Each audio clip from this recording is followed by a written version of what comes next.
And basically his diabetes was almost reversed. And it looked very, very nice. But eventually the alginate beads and the foreign cells were destroyed. So the alginate side of the problem was very close to being solved. But the other problem, finding cells, finding Langerhans cells for patients, how can you do that? That is a problem, because nobody can culture Langerhans islets yet. And in the experiments I referred to, they used Langerhans islets obtained from patients who died in accident. And that is, of course, a very restricted resource.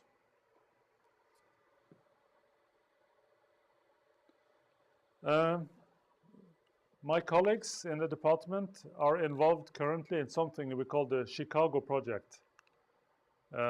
It's a big study involving many universities and laboratories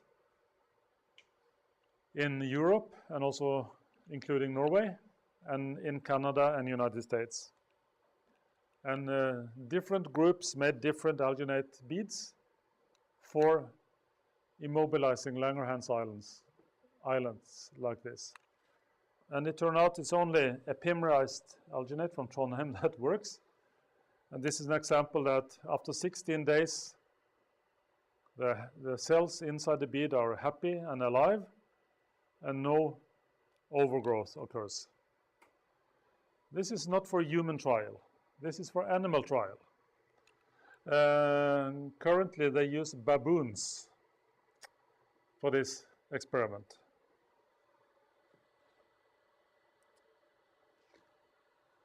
So I moved to a little different area. This figure I got from my colleagues to illustrate some other new products coming out of our research.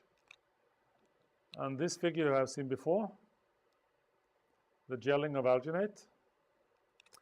And one product that we have been directly involved in is called Gaviscon Advance. Gaviscon is the trade name in England and Norway, probably not in Japan, for an anti-reflux agent. You know what I mean by reflux? Sometimes you eat, the food comes up again, like this, and some people have a big problem. This is the stomach, and we have a muscle here that controls back transport. But for some people this doesn't work, so they take a drug called containing alginate, which in contact with the acid environment in the stomach form a gel. It's called a raft. Raft is the same as a small boat floating, you know? So it floats on top of your stomach and stabilizes this. And this product, Gaviscon, was tailored by using special alginates and also other ingredients. And our laboratory was involved for many years in this.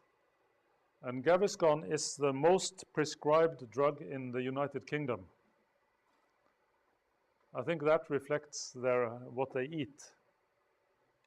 I don't know about Japan. Maybe reflux is not a big problem because your food is so different.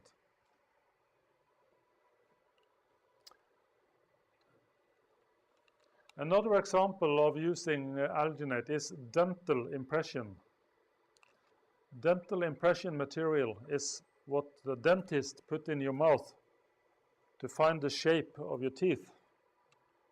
Have you done that, some of you? You've gone to the dentist, you have to chew something, a soft material, which solidifies in your mouth. Some of those products are based on alginate, in fact. It's a very advanced product because no mistake must be made. The tooth must be determined accurately. Otherwise, a new tooth will be different. Okay, so before leaving alginate, how do you make alginate from seaweed? This summer I had visitors from this university sitting in the back. And they came to Trondheim to make alginate from Japanese algae. So, this is from the factory, not from the lab. The first thing you do is to collect the material and wash it. And then it's cut in pieces and dried. And then we mill it. So we make a fine powder. Of course, this is for extracting more easily. So